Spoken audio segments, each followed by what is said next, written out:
Thank you, Teresa. Well, I'm very excited you guys all came today. Like Teresa said, we're gonna kind of explore Mexico and different parts of Latin America. I've put together a few different dishes for you today to try. Some of it I had to prepare, but some things we will do live here. I'm gonna do a dicing demo. We're gonna do a brunoise of peppers, and we are also going to do some dicing. I'm going to show you a couple of our signature dishes at Casa Dellario. One is a chorizo cornbread bruschetta that's kind of a little sweet with a little bit of heat and definitely some Central Mexican flavors. We're also going to do a Spanish fusion dish, which is plantains Foster. A lot of our cuisine is very authentic to Mexico and parts of Latin America, but we have an underlayer of French cuisine. So we use all of our stocks in-house, and we do a lot of cooking from scratch as well to make it a little bit more gourmet, if you will. So yeah, we're gonna go ahead and get started. I thought we would start today with dessert, just so everybody gets in a pleasant mood. So we're gonna go ahead and start with our plantains Foster in Puerto Rico, and actually a lot of places in Latin America they use plantains. A lot of them are fried. They use them as chips. They do a lot of different preparations with plantains, and we use them a great deal at Casa Dellario. But this is what they look like, and they're I think a little meatier than bananas, but definitely a very similar flavor. They're a little bit more mild, but great for dessert. So that's why I wanted to do this today. This is on our menu. We do a version on crepes. Like I said, we're kind of Spanish fusion of sorts of Latin America, Caribbean, the islands, and French cuisine. So we definitely like to play with flavors and change that up. I did bring some menus. I don't know if anybody wanted to look at them, but I'm gonna pass that around to look. There's some there, but yeah, we're gonna go ahead and start with our plantains. We clarify butter in the restaurant, and it takes a lot of extra fats out of butter that makes it a lot better to cook with. I find a clean flavor anytime I cook with it. So we do big batches, like cases of butter at a time, and then just skim from the top. And that's how to clarify butter until it's pretty much all the way clear. This is solidified just a little bit, so it's a little dark, but highly recommend clarified butter of all sorts for all sorts of cooking. So does anybody know what a plantains Foster is, or a bananas Foster? Yeah? Cooking, yes, it is partially cooking. It is flambeing over ice cream bananas, traditional or classic French recipe. In this case, plantains. We're gonna, make it a little different. But anytime you're cooking too, another tip I like to do in case a pan gets too hot, that got a little hot there, so I moved it off the burner. It'll slowly, die down, but it doesn't necessarily mean you have to stop the cooking process, because it's so hot you can still cook in, over a burner that doesn't have heat because the pan is so hot.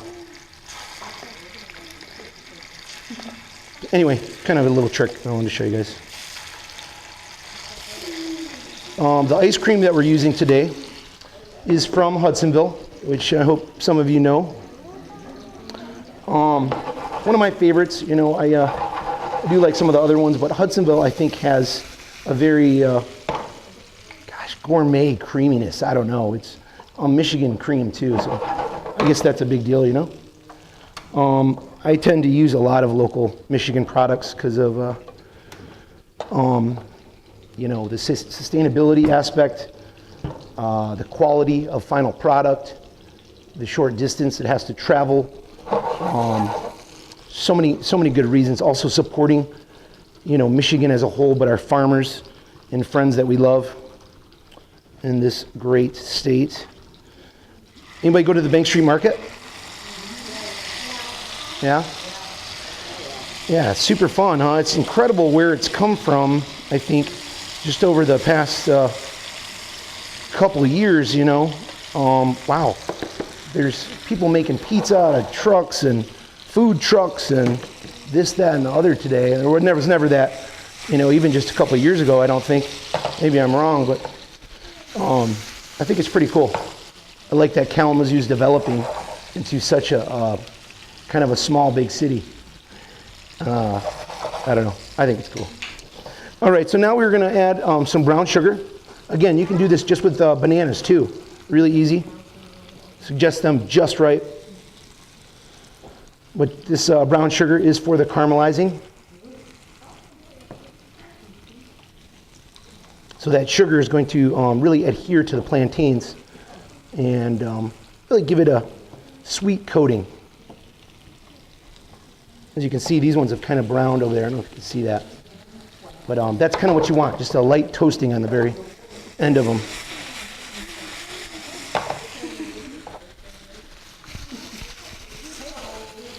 And again, what do? You turn it off, right? If you want to stop cooking so much, control. Cooking is all about just simple controls. Okay? So we're going to let those simmer down a minute. I'm going to grab my liquor. The liquor that we're using today is a Spanish banana rum, and I love it. It's just perfect for this dish. You know, it goes with the plantains. The alcohol is cooked out with the flambe, which you'll see in a minute. So I'm gonna, I think, pull these back just a little bit so I know it in the front row. It's too warm there.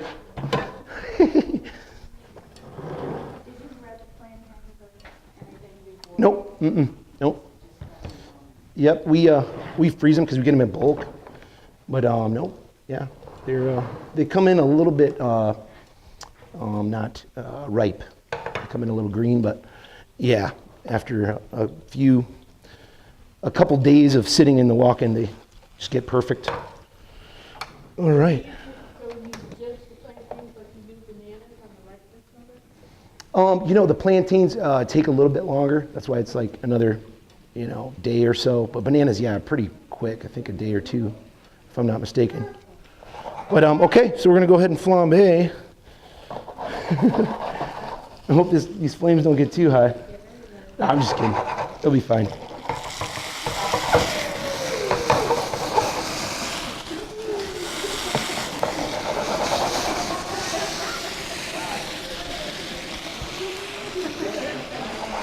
Kind of fun, right? So yeah, you cook that alcohol, you let the alcohol flame off, if you will, and then these go right over ice cream. So yeah, if you guys want to come up and grab one while I spoon these out, whoever's ready, form a line. And then you guys can enjoy the rest of the show while eating plantains Foster. You guys, there are napkins and spoons right over here. Feel free to grab those.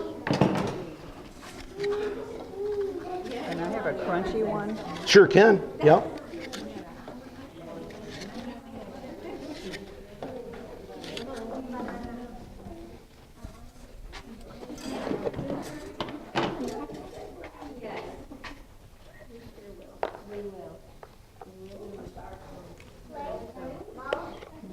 Oh, yep. I'm gonna sneak it. Here. Thank you. All right, she's helping me out.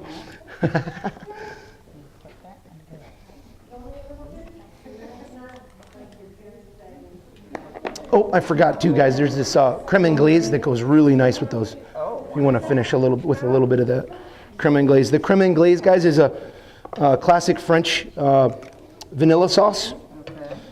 And it goes just so well with us. The creaminess of the ice cream meets the plantain. meets the vanilla sauce.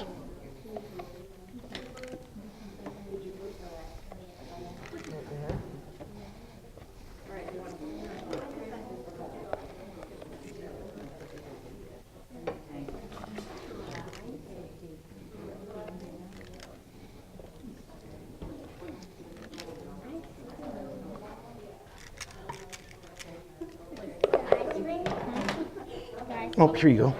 You know what? I'll do it for you. Yeah, absolutely. There we go. Yep. Careful, guys. They are still a little hot. Okay, the banana or plantains. So the ice cream should cool them down pretty fast, though.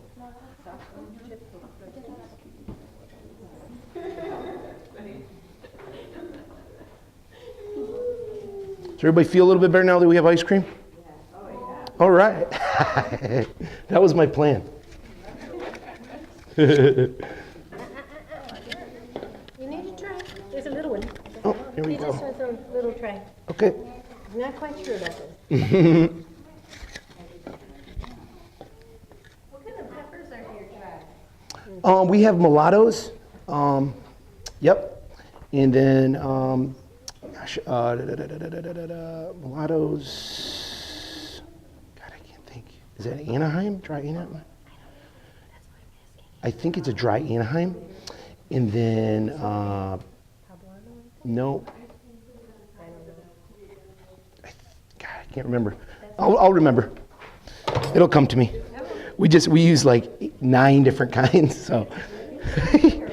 We use all of our dried chilies for our oil that we use in-house. We make a chili oil that we use for many dishes, including one of our favorites was the Michigan, or the chicken Riano.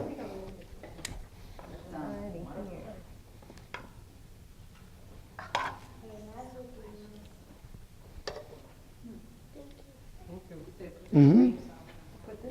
Oh yeah, I'm sorry. Yeah, the creme anglaise really gives it a nice little creaminess at the end there. The vanilla and the double cream vanilla ice cream.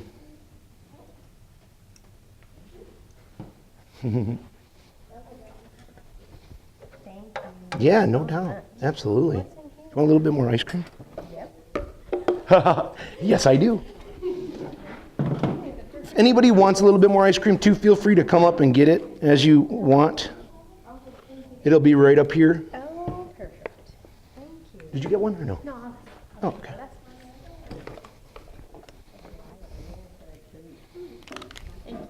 Mm-hmm. Just enough, huh? just enough. Oh, we need to make one more. Just one moment, ma'am. I thought I had enough there. I will bring it to you.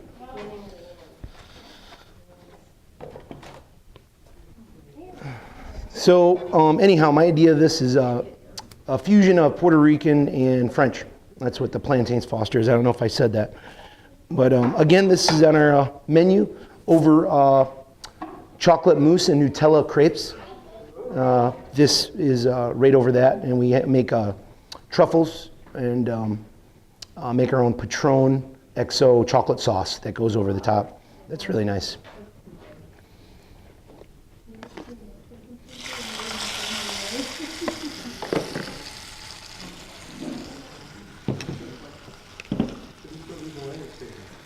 Oh, you can throw them away. Yep. Or if you want, there's more ice cream somewhere. Someone grabbed it. It was right there. I put it right here. Oh, is this the last of it? Yeah. Okay. Oh, no, it's right here. Yep. Yep, there's trashes on either side over here, though, guys. In case you would like that. To throw it away. All right.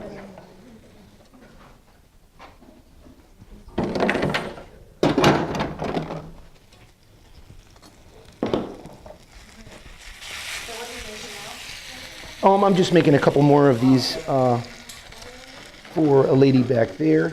Next, we're going to go into our chorizo cornbread, bruschetta. And this chorizo I have is really nice. It's made at Fandango, our sister restaurant. And it's got, I don't know, you'll just have to taste it, but I think it's got a little heat, it's got a little sweet, and we use sweet smoked paprika in it too, which is different from regular paprika that I think gives it a nice sweetness. But yeah, we use it on our chorizo cornbread bruschetta, and we're gonna have a Mexican cream corn layered on that. My plan was to do a demo of the Mexican cream corn, but with such short time, I wanted to make sure everything got in. But we are going to do guacamole also, and have chips and pico with that, and also dice some peppers and tomatoes. Okay. So let me get my friend in the back all set, and then we'll go into the chorizo cornbread. Okay. Thank you, Teresa. She's right there. Okay.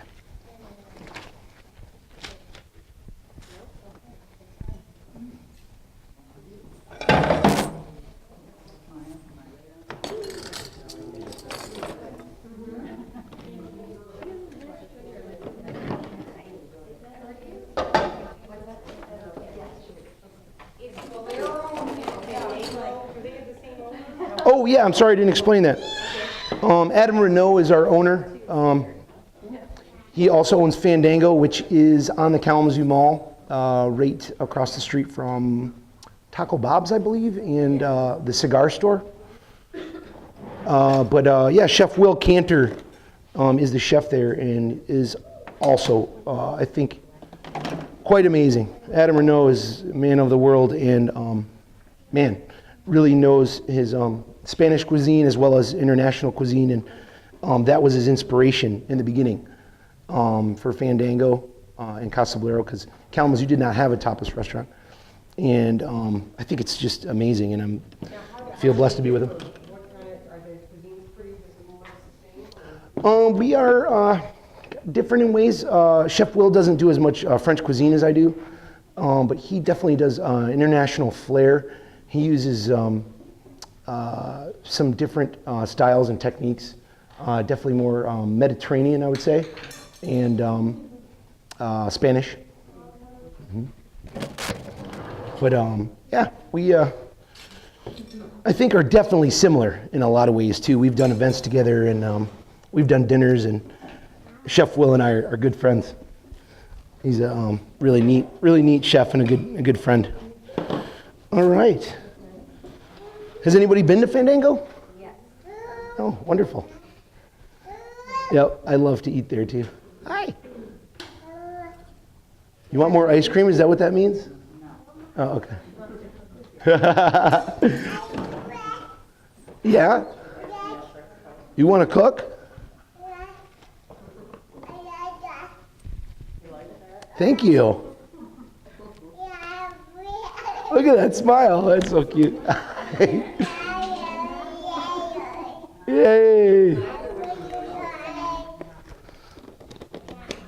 Look at that. No, that's too hot. All right, look at that one.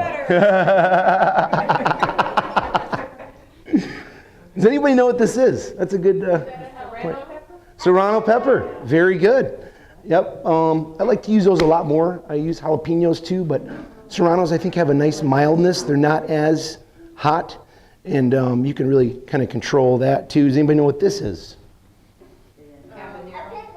No, but in the family, nope. What was that? Poblano, yes. Yep. Poblano. Yep. Really nice. Also has a very mild flavor, but does have a little bit of heat. I like to use it for a lot of things. Cream sauce. We put it in our bell pepper pico bedazzlement, which I'm going to do for you now because it's part of the chorizo cornbread. And what you do is fabricate. So to fabricate a pepper, I know you guys have worked with peppers, right? Okay. I don't know if you've done it this way though. You know what? I'll show you with the red pepper because it's a little easier to see.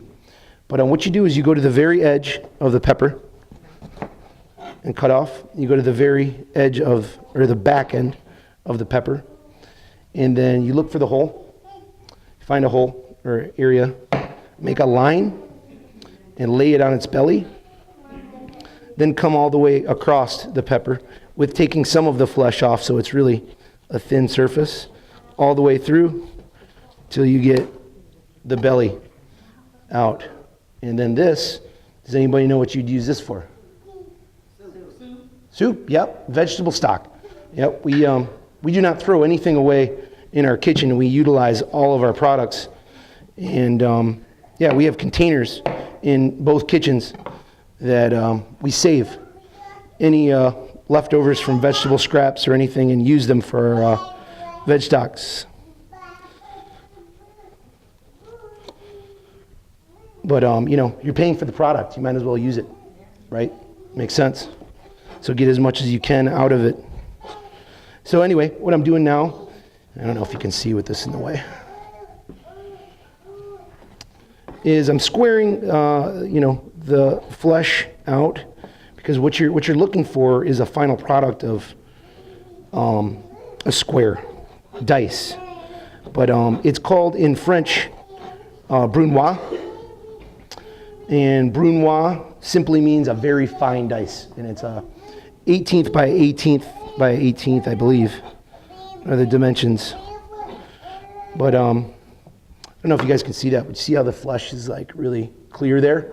And there's not a lot of the internal skin. That's really what you're looking for. You want a thinner piece of pepper, so you can just slice that off sideways, very carefully, of course. So then you come across your pepper. You make very thin strips using the bear claw approach, which I call this because it looks like a bear claw, and there's no way to cut yourself. So you don't ever put your fingers out like this and try and cut like that. Everyone does that. And it's a habit-forming thing. You have to form a habit to do this. But once you get it down, you'll always cut like this, and you'll never, ever even come close to cutting yourself again. So, again, you make those strips.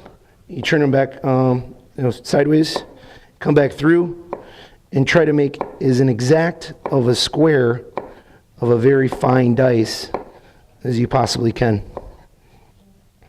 And what you have is what I call a bell pepper bedazzlement. That's what we call it in the restaurant. It's funny, my guys. It was something that my mom and I came up with at our restaurant in Augusta, which I don't know if you guys have heard of, but it was called a food affair. And we did primarily all Michigan food. But we lasted about 3.5 years, and people just couldn't find us, you know. We had a great summer business. We had great catering. We had clients like Kellogg and Michigan State and some larger corporations. But, yep, it was just so far out that we had to close the doors, unfortunately, in 2010.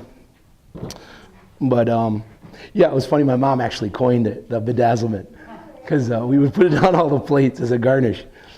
And now my guys, my cooks, they write it on the prep list, and it makes me laugh every time.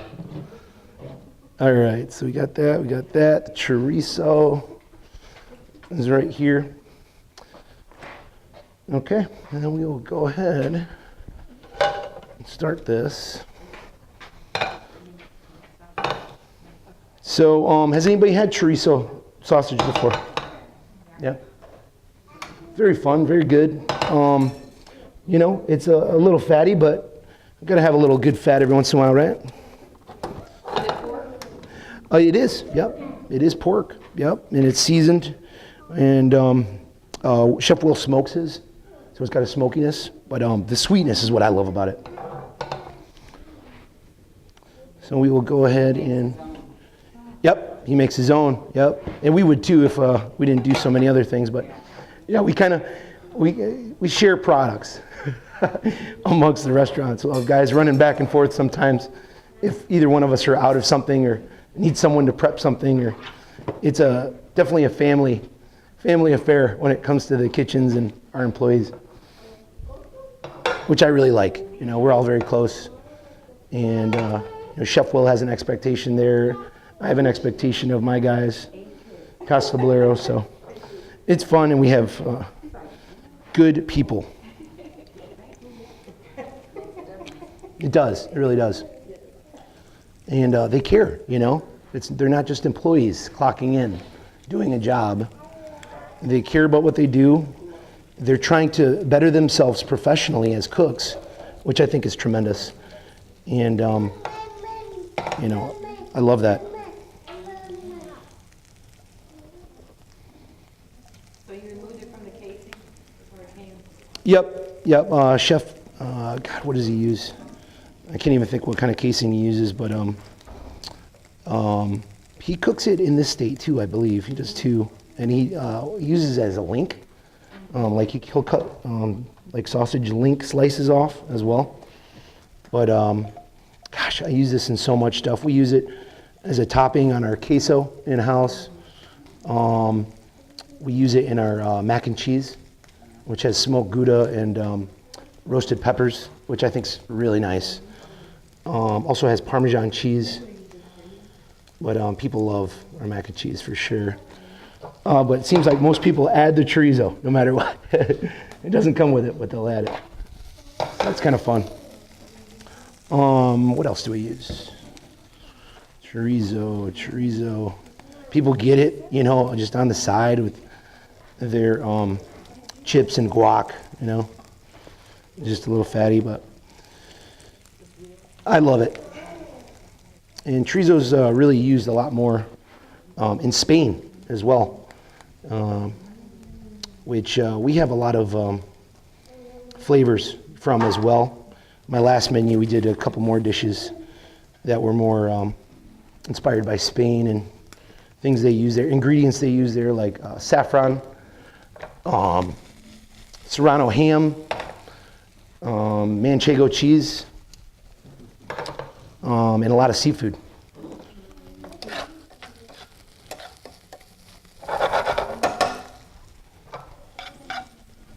I would definitely say that we do a lot more Mexican cuisine than Fandango does, though, for sure. So we're gonna go ahead and get our cornbread together.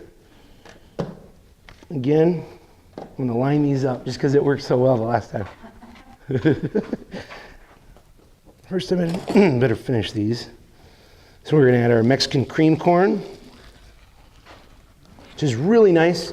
Again, I was going to make it in front of you, but didn't have the time. But it's goat cheese, creamed corn, cilantro, heavy cream. Again, sweet smoked paprika. What else? Chili powder, and that's really it. It's so simple, so easy, very delicious, I think. And just, you know, substitute it for corn sometime on anything that you do, and it gives it a little bit of a, I like to call it zang. A little bit of flavor with a kickstart at the end. All right. It's kind of fun. So we're going to add some pico.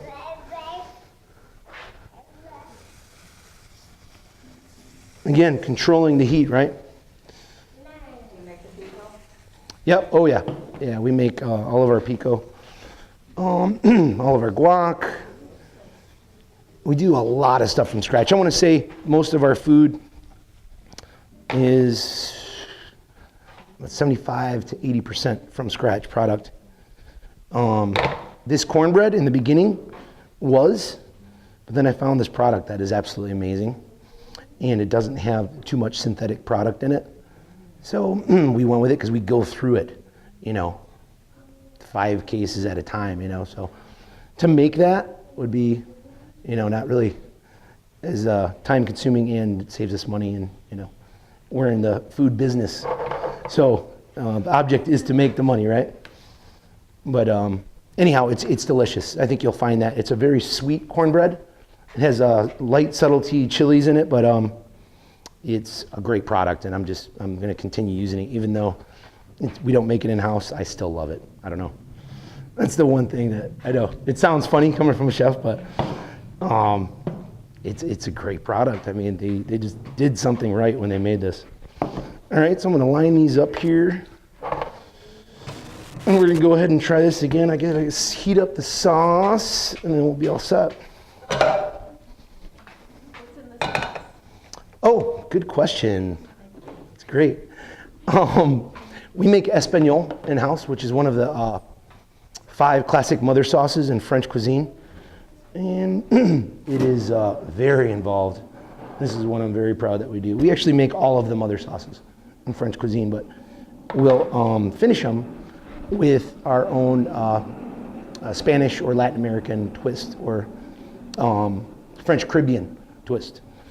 But our Espanol we finish with green olives, jalapenos, serranos, poblanos, did I say that? Roasted red peppers. It's very involved. We started with pork bones, and they're roasted, slow roasted. And then we use 4 different kinds of tomato product. We use sriracha hot sauce, a lot of vegetables, onions, garlic. Yeah, it's pretty good, but let me find it first. I don't know where I put it. Oh, there it is.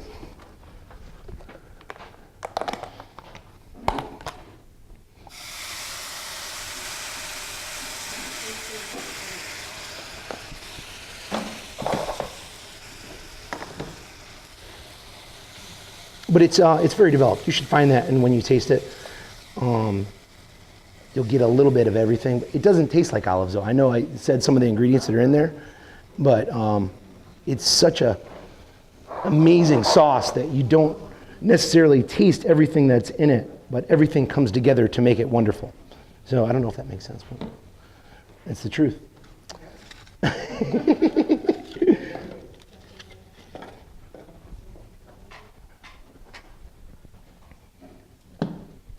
This is also very good with tortilla chips, which we have over here. Man, I love this dish. This is definitely one of my signature dishes for sure, and one of the most ordered at Casa Bolero. It's our new, I would say, top appetizer, and it's fun to share. You know, you have a group of 3 to 4 people. You order one of these, everybody just has a bite with a spoon, you know, and gets after it. People order more. It's fun. What's it called again? Chorizo cornbread bruschetta. And yeah, you know, I like to spin things around. I like to create new dishes. I don't like to, you know, stick with just classics, even though some are amazing.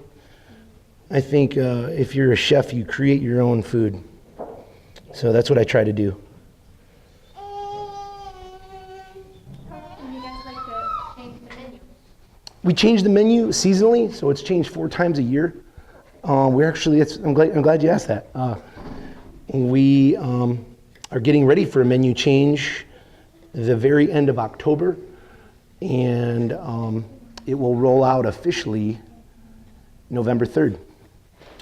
So we still have time for you to come and enjoy your recipe? Oh yeah, absolutely. In our menu, it never fully changes all the way. You know, all of our best sellers always stay on, and anything that I think that we should keep on, just, you know, in general, because I like it. But I don't know. Adam, our owner, is very involved in that process, which I like. And we do tastings. We try everything out. You know, kind of do a test kitchen style with that. But yeah, if it's going to make sense for us, and we like it, then we kind of, you know, make a general consensus that everyone should maybe like it. And then, you know, for 1 year and 9 months, it's worked pretty well, I think. And we're going to stay with our recipe for success. All right. Ingredients from the market, does that depend on your change for the menu? then? Oh, definitely. Gosh, you guys are just, you got the best questions. Yeah, we use quite a bit. It depends on what we have going to. Last summer, we did a farm fresh menu that ran for 6 months. And those were really fun because we could feature the farmers a little bit more and their products. I have a real passion with working with some of the people I've worked with now, let's see, since 2006, I've been working with Michigan farmers. So some of these relationships, are just amazing. And they're just wonderful people, and their products are just incredible. But right now we're using pumpkin, squash, zucchini,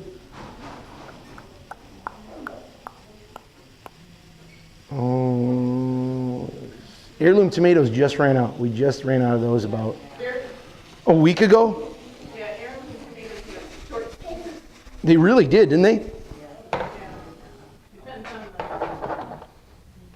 you talk about a lot about French cooking. Where did you get your teaching at? Oh, wow. What a great question.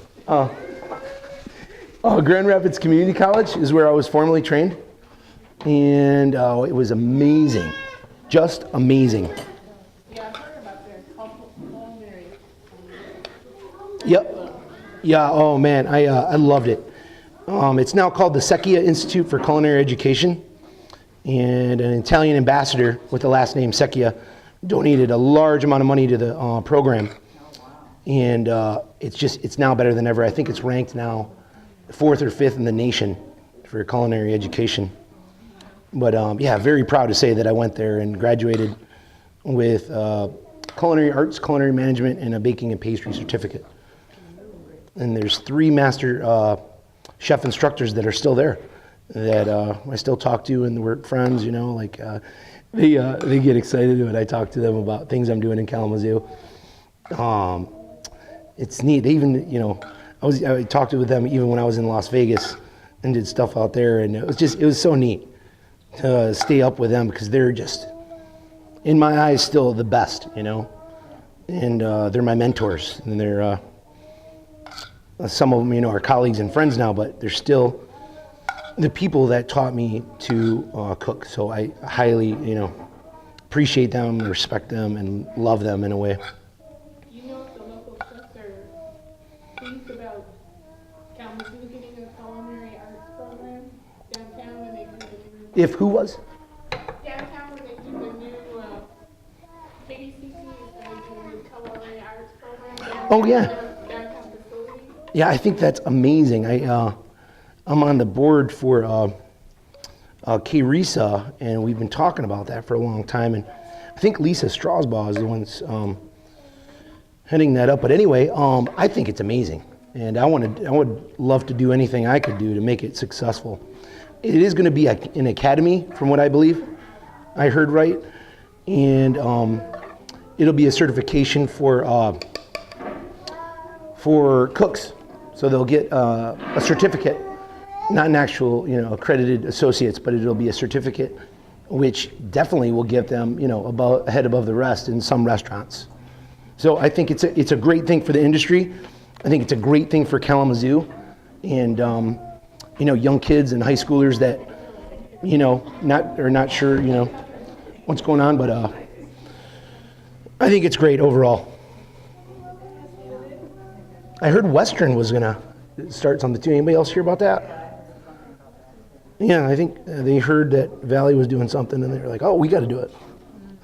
I bet that's probably how it happened. Western tries to, outdo everybody, but you know what? It's an amazing program as well. I mean, their college is insanely great. All right, guys. Well, if you want to try this is ready now.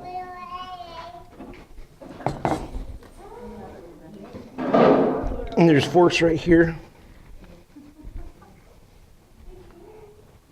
This cheese that I'm putting on the top is our house cheese. Is that like a fresco cheese?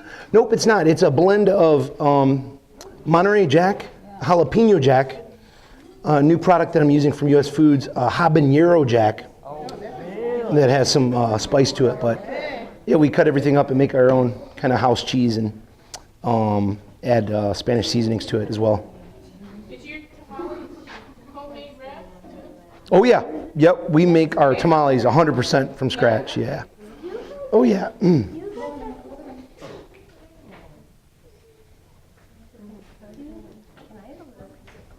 Yeah, absolutely. Oh, no problem at all. Yeah. Hi, I have an algae on the top of my head.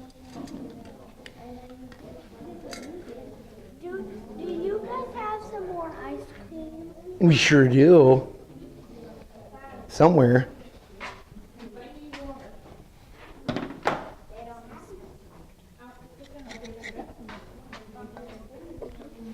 No, just one.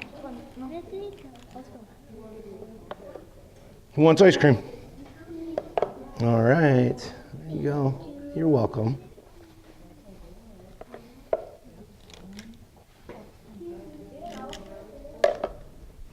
There you go, my dear. Our spoon's right over here.